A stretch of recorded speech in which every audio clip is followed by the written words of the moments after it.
Look at the picture. See the skull. Visible Frankenstein controls. The Brain Thoughts broadcasting radio. The Frankenstein earphone radio. The latest new skull reforming to contain all Frankenstein controls. Welcome back to Frankenstein Control. Woohoo! We're not a creepypasta channel. Our personal anecdotes are just horrifying by coincidence. We've got a great show for you tonight. As always, lots to get to. But first, a word from our sponsor, followed by a check-in on the headlines. Oh, good. Our usual fare. Frankenstein Control is brought to you this time by Cologuard, currently the leader in services that allow you to mail strangers a box of poop. No. Please enjoy their 30-second unskippable YouTube ads before your every music video selection. No. Want to hear that cat power song you like? Not without the same memorized by now spiel from a talking box of shit first. Cologuard is the, if you haven't seen these commercials, I am assailed by them on YouTube as well as, like, every day on the real TV. That's actually a good thing. It's a test for colon cancer. It allows you to self-screen, basically. Oh, okay. But you gotta do that by sending them a box of poop. Oh, gosh. Oh, man, that is putting undue stress on the mailman. the little mascot who walks you through the process is this walking, talking box that you use for that purpose. Mm-hmm. And Put your shit in me. Yeah, the best part of the ad is this brief moment where he, by him I mean the talking poop box mascot, where his tone changes a little bit as he says the words "collect your sample." And he has a brief flash of, like, he has a moment of existential dread as he's forced to consider his purpose. Yeah. And, it's computer animated, and I'm amazed that they kept that realism in there. Yeah. So anyhow, yes, Cologuard, mail him your poop, unbidden. You don't need to set up an appointment. Yep. And you'll still get a fucking huge bill from your insurance. A huge bill and you don't even get a finger in your ass. What's the point? Ugh. Speaking of awful shit, now it's time for that promised refresher on current events. Great. Yep. Global tensions were on the rise this week with more unhelpful kindling between the U.S. and Iran. After Iran allegedly shot down one of our expensive robot planes, it looks like a mean penis. A menace, as it's called in the industry. Specifically, this one they shot down looks like John Bolton's big green metallic rager at the prospect of a catastrophic war, which neither he nor anyone he knows or cares about would actually have to fight in. Regarding our national security advisor, after a recent, like a press address type of thing, some Twitter users were able to zoom in on the writing visible on a sheet of paper in Bolton's hand that he was waving around during the briefing. They were able to zoom in on and show in detail the piece of paper, and it appeared to list further itinerary items pertaining to his hawkish inclinations towards Iran, including a list entry which chillingly read simply, "Remember, no Farsi." Oh no. No. No further elaboration on that at this time. On the other side of the coin, the first Democratic presidential debates are happening this week, and they'll actually be in full swing by the time this episode is gracing your ear holes. Wow. So that's right, all 43 Democratic hopefuls are gathering for the first time in one place to focus on finding some way to fuck it all up again. Yeah. Oh boy. For their part, the DNC is going to be watching closely so they can take note of which candidate polls dead last amongst the demographics that will be key to winning the 2020 election so they can make that person the nominee. Yeah. On this same topic, there is actually a very late entry to the already crowded contenders field this week. Actor Gary Busey in a surprise... I'm just the news. Actor Gary Busey, in a surprise reversal of his previous vocal support for President Trump, declared his intention on Monday to run for president as an independent in 2020. When asked about his vision for America going forward, Mr. Busey responded, "When I grow up, I'm going to be a spider."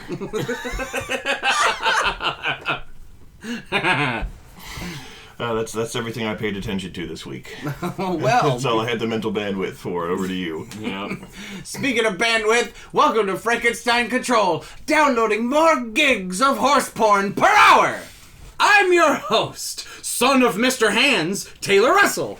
To my left is Ada Ship. I'm Ada, and I'm the horrible, half-human, half-horse aborted fetus creature that resulted from this depraved act. Out in front of me, as always, is B-Rye. I'm B-Rai, and referencing Mr. Hands, I was going to say that I call Tomura Shigaraki from My Hero Academia. I refer to him exclusively as Mr. Hands. On that same note, though, I found out that there's a character named Pony, who is some sort of equine person in a later series, and she absolutely looks like she has like a slight equine muzzle and like digitigrade horse legs. Oh, no. And I'm like, why did you do that? Why did you do that? She looks exactly like some sort of equestrian girl, and I'm like, why did you do that? Do you not realize who you are giving ammunition to by doing this? You're halfway through their favorite morph. No. Oh, wait, did you explain? Did you find out more about what that actually means? I was talking to a friend who immediately knew what I was talking about. Apparently, snakes have kind of like subspecies, basically, that are similar but not different enough to actually be considered different species, so they call them morphs. So it's entirely possible that guy was just saying, oh, this is my favorite breed of snake, essentially. Oh, that's much less disgusting. But still, that's like, you don't lead with that.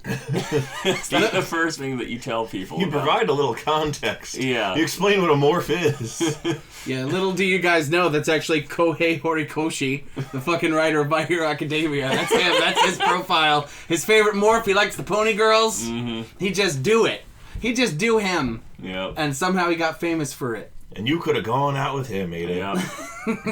He's always wearing some sort of goof-ass mask in all of his pictures. If you just Google that name that I butchered, you'll see he's wearing like gas masks and sick masks, and he's a mask boy. He doesn't have a face. Yeah. The whole lower part of his face is actually just a void. He's like that lady from Mortal Kombat who always wears the scarf on her face. Oh yeah, yes, she's got teeth underneath.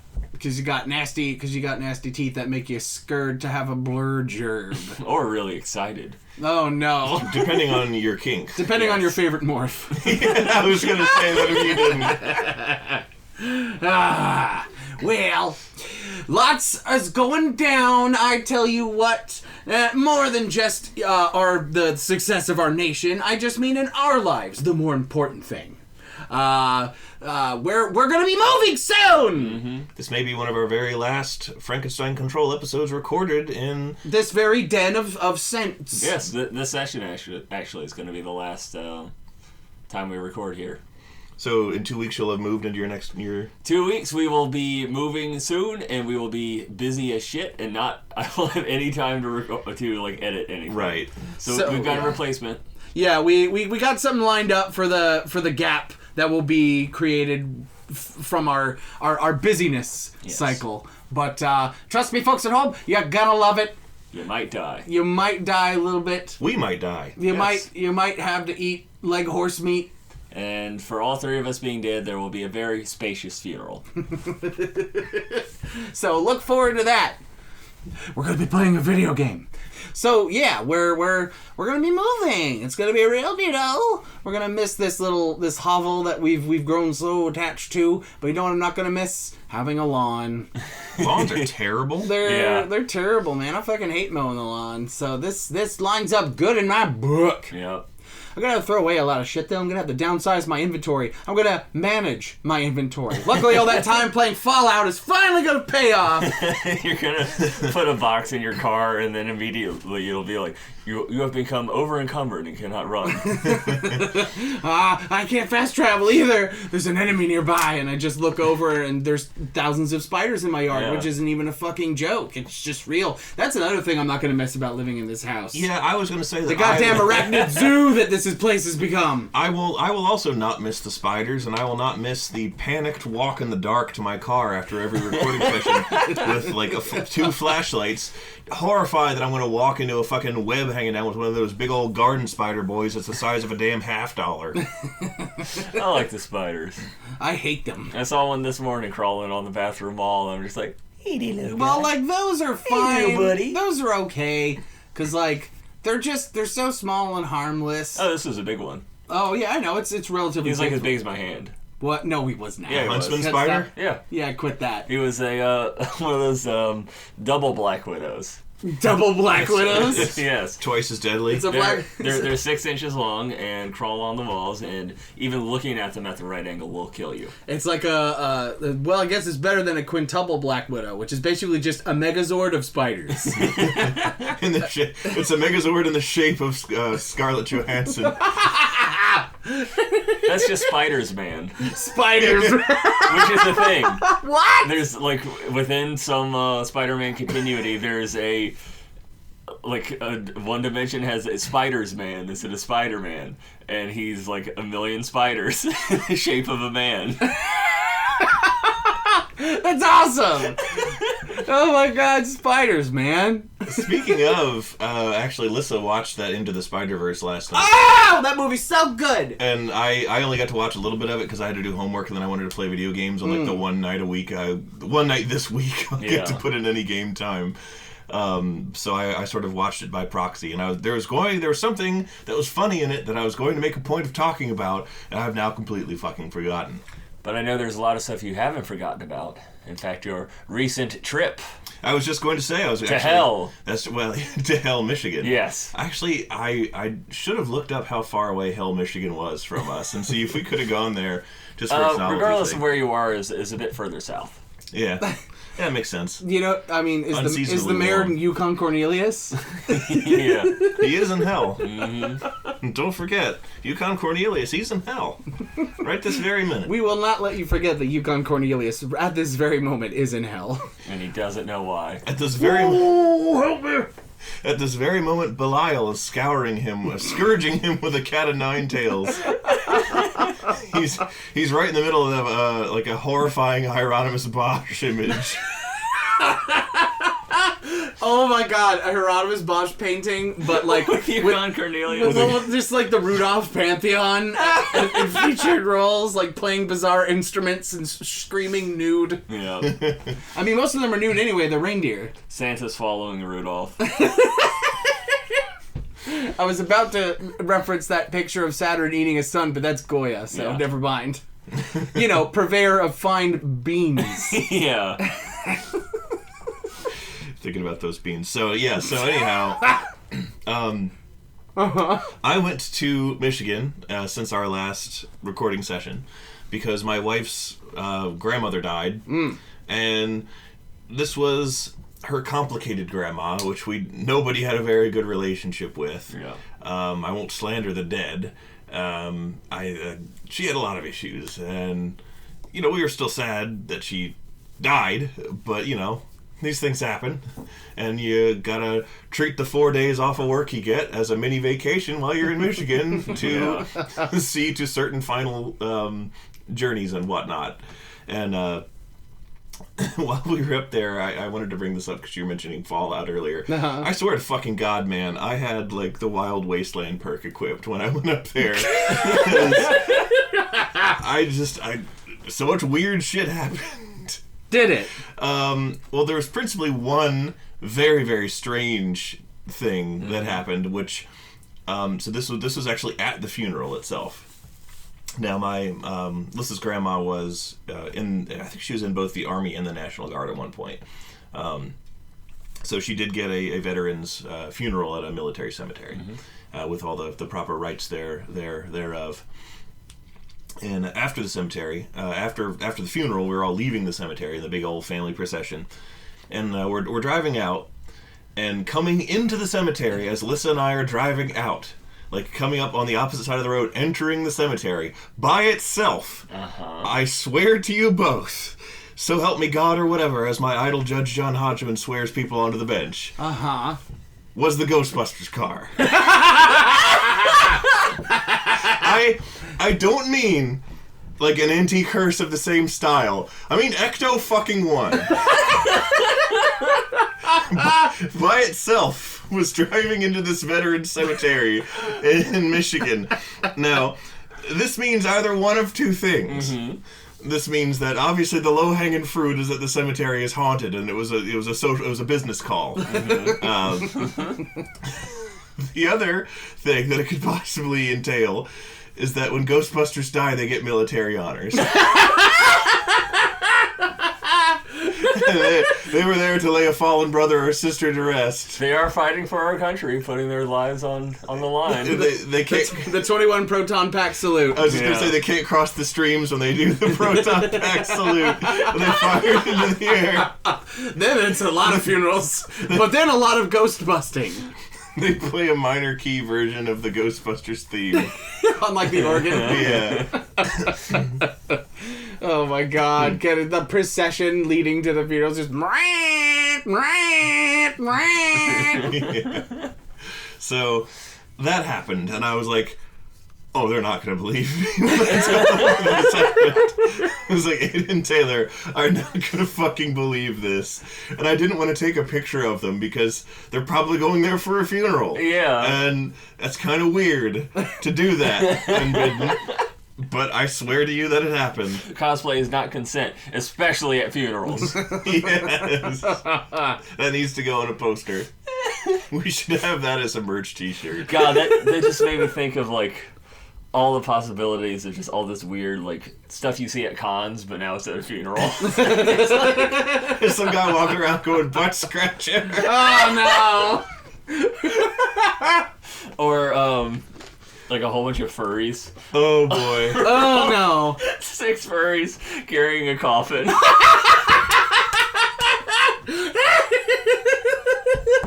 Oh my god, furry pallbearers. That is incredible. Jesus. There's like a tail hanging off of the casket. Oh God! No! We now lay to rest his favorite morph.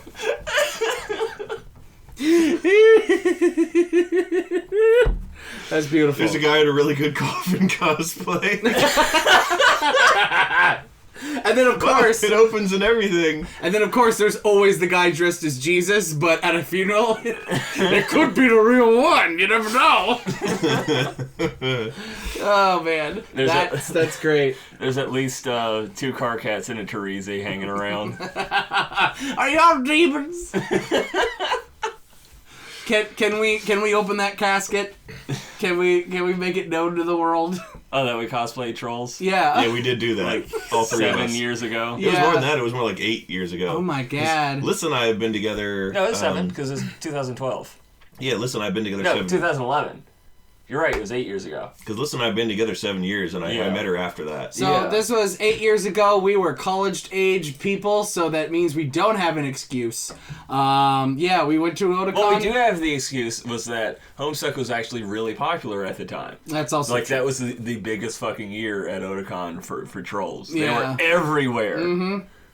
Yeah, it was fuck huge, and like we went dressed as trolls, and I mean it's about as eventful / depressing as you think it would be. It was fun. We had a lot of fucking we fun. had a good time, but hindsight is in 2020. And I still look back and say I had fun and I'm glad I did it. Me too. I look Yeah. back and say that was fun. I'm glad I did it. Also, what the fuck am I thinking? I have no regrets about it. It was a fun time with my good friends, and we met other cool people. It's not, you can't be ashamed of it if like a shit ton of people who are like there. Oh, you can. Most of them were not the stereotypical reason people are ashamed to admit they like Homestuck. Yeah. Most of them were other like intelligent, well-spoken fantasy fans who were similarly enraptured by the most popular comic at the time. Yeah. And it was fun to engage with those people and have some nice moments. All right, I concede. I concede that you guys have good feelings about it. I'm embarrassed by it, and I cope with humor. So I wouldn't do it now. I'm going to keep making fun of ourselves. But there was a crowning moment, I think, for that whole affair. The thing I remember most, and it happened before we even got to the fucking con. Uh-huh. We got on a metro train, a light rail, as they call it over in Wrongland, and we got on one to ride to the convention center, and we were in our gray makeup and our candy corn horns and our t-shirts, and we were all just talking about how excited we were to go to the Otakon. And then this elderly woman finally pipes up, like almost at our stop, and then she just says, "Excuse me a moment. Are you all demons?" I will remember that for the rest of my life. I forgot about that. I completely have no memory of that at all. It was a beautiful moment, and You're lost in the Faygo sauce. And I also liked our answer, which was just, no, we're trolls. And we left Because that it, makes it better. and we left it at that, and she was like, oh, okay. I don't know what the difference is. A troll Reuben. It was wonderful and magical, and definitely made it worth having to scrub all that gray grease paint off of our entire bodies with dish soap That was hard in to the get off. shower. So, I was actually thinking recently how much fun I had back in our Otakon days, and how, like, those nostalgia times are gone forever because they don't even do Otakon at the Baltimore Convention Center anymore. It's at the DC one now. It's all different and wrong. Yeah. Yeah, it's it ain't like hey, I have an idea. Let's make it even harder to get to this convention center so people stop buying tickets so fast. Really. We're in dire financial straits. Let's fuck it up even more. Yeah, it's God, you're making me nervous with that. Ada has a knife. She has my knife. And I just want to also say that Ada has a knife right now. I stole B-Rye's knife, and I'm going to stab him with it She's sometime. like stroking her hand with the blade. It's Yep. making me incredibly fucking nervous. Yep. the edge side. Stop doing that. No. It's difficult to look at. Good. You should have taunted me with cookies. B-Rye gave me an empty bag of cookies like he was giving me the rest. And it was empty, and I will never forgive him. God, you're stroking your hand harder with the knife edge, please! Please stop! And No. also quit looking at me! Stop doing That's that. making me so nervous! But someone call the police! Someone call the demons! Call the Ghostbusters. Oh my god. Yeah, I guess as a final cap on that conversation, when I said dish soap, I fucking meant it. We had to shower with dish soap. Literal dish soap. Like Blue Dawn, just like all over, because it's the only shit that would get that off. And of course, I had to pick the fucking costume with the most sleeves and skin showing, so I had to use Yeah. the most. And your poor Ma, she's like, where did all the soap go? And I'm like, I'll never tell. I was in there like, I feel like a casserole dish. And there was a lot of walking around, and it was really hot, and boy, oh boy, I was chafing like a lobster. I'll tell you that You much. wore your pantyhose wrong. Yes, I did.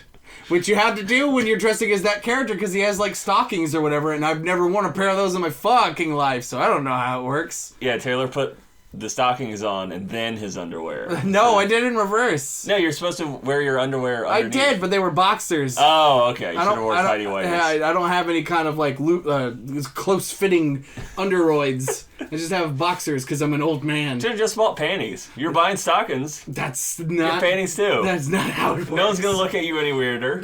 I mean, they can't see it, but I definitely feel the bunching, and I wouldn't want that. I don't want the bunchies and scrunchies. Like fucking Gurgi from the Black Cauldron. Oh, Gurgi dressed as a troll, and he's got crunchies and scrunchies. Gurgi should have died. Gurgi should have stayed dead to stop the Cauldron born. That's what that Ghostbusters funeral is for. It's for Gurgi. He's in a full person-sized coffin. There was in Mech Warrior 3, possibly still. I never kept up with the series after Mech Warrior 3. I didn't even know you even played Mech Warrior. Fucking love the Mech Warrior games. My dad gave them to me when I was 8. Rousers. And I played it on my first computer that he got me. And I used to do the instant action all the time, and then, blow up all the little soldier men, and, duke it out with the Atlas and get my ass kicked. Oh. But anyhow, there was a mech called the Cauldron Born, and I thought that was rad as shit. Oh, wow. That there was a mech called the Cauldron Born. And I'm like, if I'm ever able to name a vessel of any kind, that thing is having one of 3 possible names. The Cauldron Born, Wendigo Psychosis, or Clemency for the Heathen. Those are the 3 names. Clemency for the what? Heathen. Oh, clemency for the... I fucked it up because I can't talk good because I was at work for 10 hours. I agree. On what? I'm not sure. You agree on the fact that he was at work for 10 hours. I agree. You know what? Gurgi's now in hell with Yukon Cornelius and the Hieronymus Bosch nightmare. Oh, God, it's so darn hot down here! What the heck are you? Gurgi found himself in the Great Fire Lake. What's Gurgi gonna do without his bunches and crunches? Oh, God! The great and powerful demon just ate the little critter! I didn't have to see that with my little beady eyes! Ooh! Oh, Rankin Bass! That's terrifying! Thanks a lot for that, Nightmare Fuel! So, other weird shit I saw while we were in Michigan. Yes! The Ghostbusters car topped everything. But, Right. we also went to a turkey farm where they have really good food. Mm-hmm. Is any of it turkey? It is all turkey. And apparently... Was it Turks? It was Turks and Caicos. Was it Turks jerk jerky? Yeah, well, I thought about that while we were there. Oh, good. I'm glad I can infest your mind with that. But anyhow, they have like a country store type thing attached to this turkey farm after the restaurant portion, and it was really fun. And they had all kinds of cute things in there. We were looking at it all and enjoying our time. And I saw like one very strange sculpture of Charlie Chaplin with a roll of toilet paper pointing out where the bathroom was, looking disgusted and weird about it. Like he really didn't want to be having to provide you with that information. And he looked a little bit Hitler-y. I know that's low-hanging fruit because Charlie Chaplin had the mustache. Yeah. And it was just the mustache that was around at that time. But it looked a little bit more like Hitler than it did Charlie Chaplin. I don't know why, but it did. And then there's like this mug that I guess you were supposed to buy for... They had gifts for everybody, and they had like mugs with all kinds of mom, dad, stuff Hitler. like that. Hitler. And I'm detecting a pattern in this shop. they had one called that just said like Grandpa Bear, I guess, for Grandpa, and like the tag was like hanging out, covering up part of the B, so it made it look like an F. So there's this mug in all caps that says Grandpa Fear.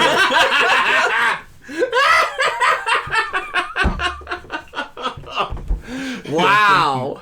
That's good. Fear of a grandfather. It's I, Grandpa Fear. From the old Grimm's fairy tales. Yeah. Then we went to a really nice little zoo, and I fed a giraffe. Oh. That was a genuinely enjoyable experience. While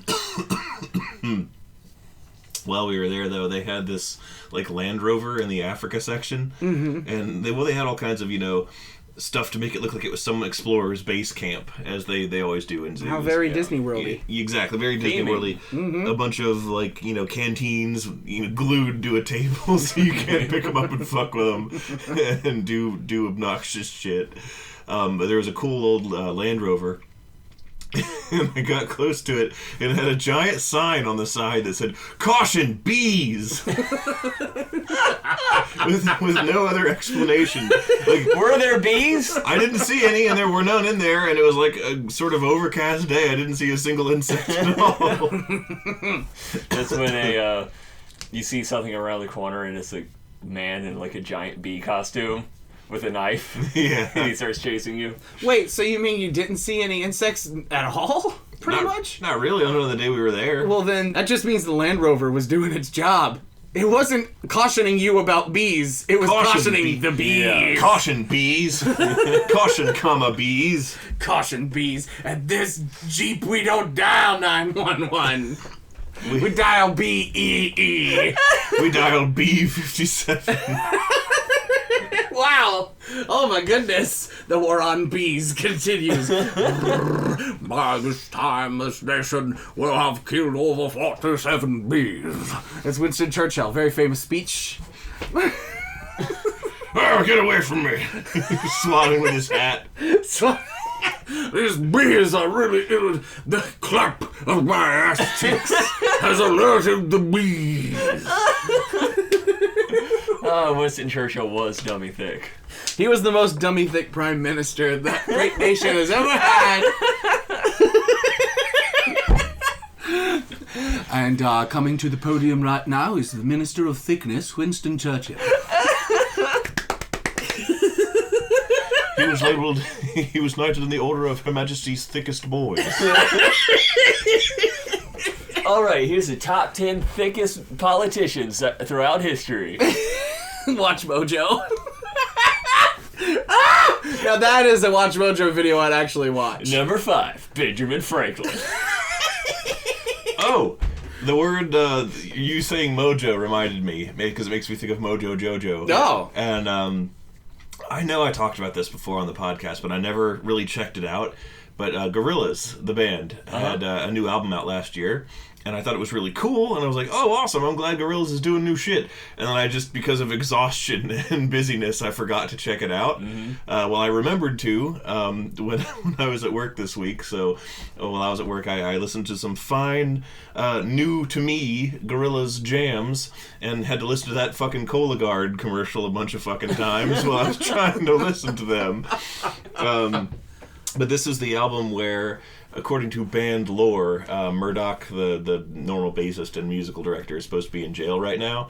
So they had Ace from the Gangrene Gang, Cannon, filling in. This is canon. It's real. Wait, Ace from Powerpuff Girls? From the Powerpuff Girls. What? Yeah. Really? Yes, with everyone's that's involved with that permission, and go ahead. Whoa, that's so fucking weird. When I found out they did that, I was like, that's the coolest fucking thing I've ever heard. Oh my because God. I loved Ace. He was my favorite Powerpuff Girl villain, because he's all like, you know, wise guy, street tough criminal dude. Yeah. With Kamina glasses. Yes, with Kamina glasses, and no less, which he does still have in the music videos for Gorillaz. And he looks like you did back in freshman year of college. He looks exactly like I did in freshman year, which is he's a man after my own heart. Naturally, he was my favorite. Only difference is that you're not green. Yeah, I was pale enough to sort of be almost green. Yeah. Under the right lighting conditions in Oblivion, if you're pale enough, you'll be green. Yes, but yes, And glowing. Ace. So like two really good songs from that album. I think the album's called The Now Now, and Trans is one of them. Yeah, that's a really good song. As is Humility is another really good one. And the music videos for both have Ace in them. And he was a full member of the band. He was in the music videos. He was animated in their art style. It was rad as shit. Wow. And they got full permission, as Ada said, they got full permission from Cartoon Network to do this, because they were like, we're massive fans of the Powerpuff Girls, and Ace is like, he's our sort of... Grody Green man is in jail. We need another Grody Green man. That's exactly what they said. And they're like, they're also friends, apparently. Damon Albarn and Jamie Hewlett are friends with Craig McCracken. Ah, okay. So, now it's all coming together. They were like, can we use Ace? And they're like, as long as you don't visibly depict him like with drugs or prostitutes and alcohol, like he can do generic tough guy shit. Like in one of the music videos, he pulls out a switchblade and stabs some kid's basketball. Oh, and with the knife, Ada. Yeah. God, she jabbed it. Is it getting bigger? Yeah. It does. Jeez. That. I am constantly stroking it. That's my Stan's ability. Is the knife gradually gets larger, turns into a sword eventually. Swunk. But yeah, that was rad as shit, and honestly, like I really enjoyed watching those music videos. It gave me a huge dopamine boost to see, because they were hugely formative for me. The Gorillaz were, back in the day. That was like, I was obsessed with the Gorillaz. In high school, like when they had their whole like lore story that was like unfolding during like the Demon Days era on their website. That was rad as hell. I was there every day. Yeah, I was like checking that every day. Oh yeah. What's gonna happen next? This deteriorating interactive mansion is cool as shit. Yes, it was. I love their interactive mansion. And do you have any idea the hours I devoted in middle school to the Gorillaz website? Because it was a lot. It was. And they even had that jukebox function where you could just stream their music from the site. That was cool as shit. Because that was before YouTube. You couldn't just summon that shit from the ether like any time like you can now. Yeah. And you had to buy music physically. Mm-hmm. What? But so I really enjoyed. It made me really, really happy that they're still around, and they're like better than ever, and they're still doing cool shit. Yeah. And I was super happy with that. You know, the Gorillaz were really formative for me too growing up, because you know my father and mother were both gorillas, and oh, Daddy, you've come to visit. Oh God, this again. God. Oh, Daddy, carry me to the tire swing, Daddy. Now even you know I am a menace, I hand you the secret to save the entire human race and the entire universe.